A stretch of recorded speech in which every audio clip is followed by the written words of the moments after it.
Hello everyone, today we're going to be showing you a little bit of this Mustang. We have this 1965 Mustang GT. We've been working on this car for a while. This car originally came with drum brakes all the way around.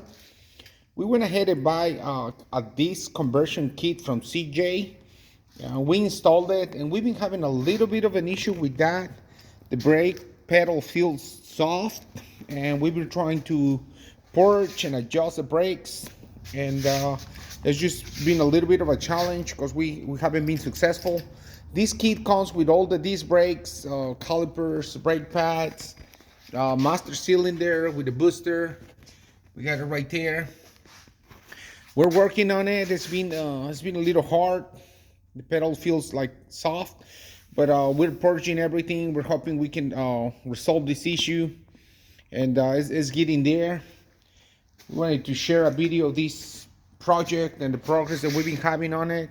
We're very excited because we were having an issue with the voltage dropping a lot whenever we turn on the lights, and it was really weird because the alternator was reading 12.1 volts, but whenever we put the lights, we could see where the lights, they are LED and they were not working properly. So anyway, we decided to go ahead and order a one wire alternator for these. And excuse me, and we were able to solve the issue. We're very excited because the alternator looks pretty good, and now we actually have 14.4 volts with it. Whenever we turn on the lights, the AC and everything, we still have 14.2 volts. So this resolved our issue.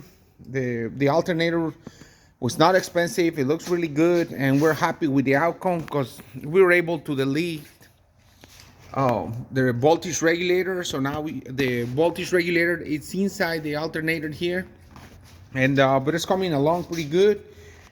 We're gonna try to resolve all these minor issues with the car, get it done, and we're gonna try to start driving it and enjoying this car a little bit. So please stay tuned, and we'll post more updates whenever we have them available. Thank you for watching, guys.